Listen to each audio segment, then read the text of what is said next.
Summit. What's your name? Where you from? My name Nipsey Hussle. I'm from LA, Slauson and Crenshaw area, y'all know. Okay, well Nipsey Hussle, that's named after Nipsey Russell, the Correct. comedian. Correct, yes.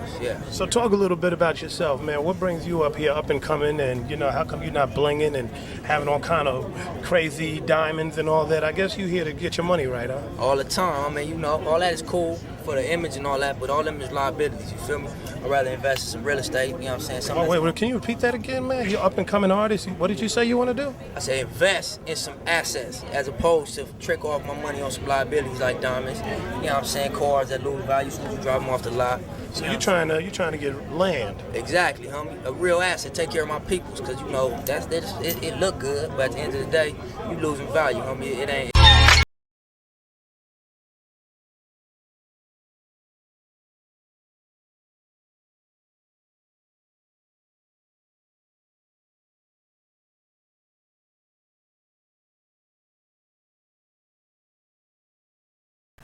Nipsey Hussle from the jump always had an entrepreneur mindset, and he knew the vital importance of ownership, and he always understood his value.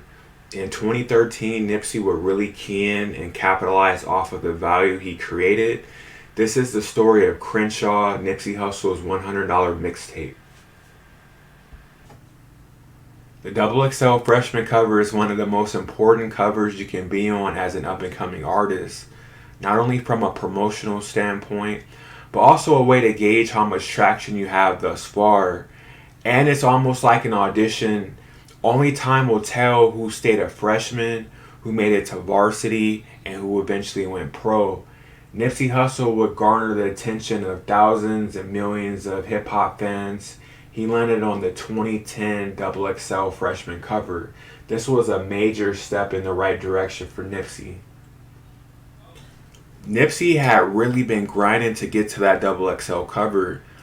He started putting out music around 2005, and this is exactly what perseverance and dedication leads to if you truly stay on your grind. They forced my hand. So I had to think of ways, nigga, because I'm not selling for underground. I'm not cool with that. And I'm not selling for non-ownership. I ain't cool with that. So I gotta find a middle ground. How do I own my shit and still be received on a mainstream platform and to be able to compete on the mainstream platform? Because I'm better than it. 2010 and 2011 would really start to bring Nipsey more notoriety and really start to add on to his core fan base.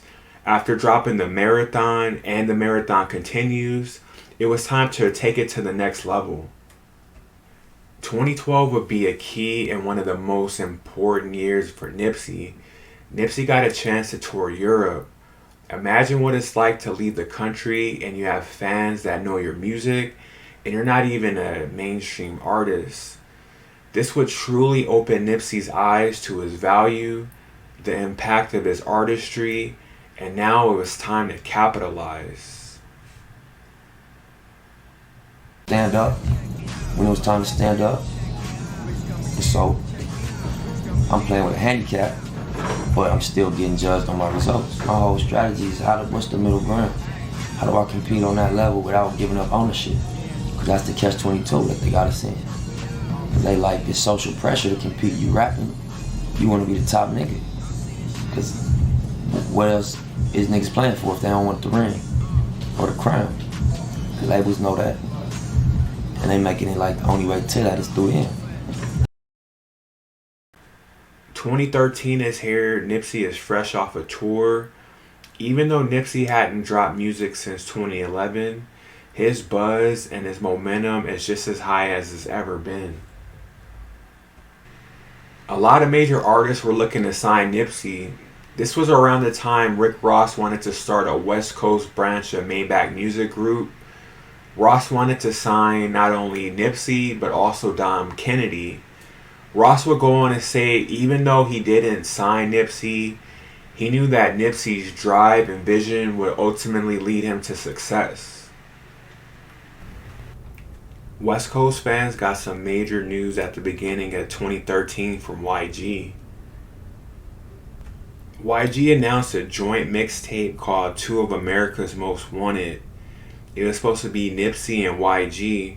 YG had already started making tracks, and this was supposed to drop in the summertime, and this also was supposed to come with a special tour. Around this time, Nipsey was cooking up his newest mixtape, and Nipsey would connect with one of the biggest DJs to make that happen. Nipsey would link up with DJ Drama, a mixtape DJ legend. There's levels to mixtapes. When you have a DJ Drama mixtape, it not only boosts your status as an artist, but it can bring you more fans who follow everything that DJ Drama releases. DJ Drama has been a part of some of the most classic mixtapes that hip hop has ever heard. Kano. Yeah. We ran into each other. Yeah. And, you know, we've always had some history, good history, and what have you. And we were just talking about projects and everything. You told me about this project that you were about to do. And I don't know if I suggested it or you suggested it, but we came about like, yo, let's do a tape. You know, and you were already in motion. Yeah. And, you know, I was blessed enough to be a part of what I feel like was going to be history. With or without me, you know what I'm saying? I'm speaking about Crenshaw. Yeah, nah. You know, the convo, it was by chance. We just was in the same restaurant, and I hadn't even really committed to what I was gonna do with that music yet. I was really so-called working on my album at that time. But, you know, I always wanted to do a Gangsta Grills. I always felt like every iconic artist, especially that came from the streets, at some point in they path, needed that stamp. And you know what I mean? Just coming from the mixtape game, I'm like, I had always done, you know, unbranded mixtapes, and I ain't really ever lock in with a DJ. And so we ran into each other. We just started talking, and you know, you were just like, Nip, you know what I mean? You know, people fuck with you and they love you. You just gotta make sure your next move is it impact. So we was like, I can't remember who suggested it neither. It might have been me, might have been you, but we ended up saying, let's do it together. And you know, that shit was epic, man. I listened to the version that don't have you on it, and it ain't the same, bro. I ain't gonna lie. Like the one that's just on iTunes, I like the one that you talked through it, and it just gave it the personality, and like it brought the concept all the way home too. You know what I mean? That's one of those tapes for me that's like one of the new classics. You know, a lot of people always think about Gangsta Grills, and you know, they take it back to like Wayne and Jeezy and Tip, and you know, the golden era of it. Exactly. You know, that Crenshaw tape is one of those ones. I agree, man. I agree. You know what I'm saying? I was fortunate. I know you had done tapes with like Terrence Martin before, and Crenshaw was released in October 2013. Nipsey's rollout was a part of the Proud to Pay campaign with this mixtape. Nipsey would do two things. He would offer 1,000 copies of the mixtape at $100 a copy. Nipsey would also release it online for free. He released it on datpiff.com, which at that time was the largest online mixtape vendor. The genius marketing concept of the $100 mixtape would prove to be the biggest thing Nipsey had done this far in his career. At this time, nobody was really purchasing CDs because everything at this point was digital and downloadable. The buzz was insane. Every major hip-hop outlet was talking about the $100 mixtape. If you get noticed by Big Homie, you're doing all the right things. Jay-Z would make headlines as well during this time. Jay-Z ended up purchasing 100 copies of the Crenshaw Mixtape. Nipsey would go to Twitter to flex on the industry and everybody that doubted him. Nipsey said 100K cash, 100K downloads in only 24 hours. Look at my, look like a, look at my, came up, nigga, we. That's what the fuck. Hey! That shit hard. Keep this shit going. Hey, look, this left side got y'all beat. These niggas turned all the way up. Y'all gonna have to turn y'all energy up, right side? I'm real comfortable. Look. Nipsey rewarded the fans who copped the mixtape Crenshaw with the free concert. This really would prove that with the right marketing, with the right strategy, you can reach your goals at the right time.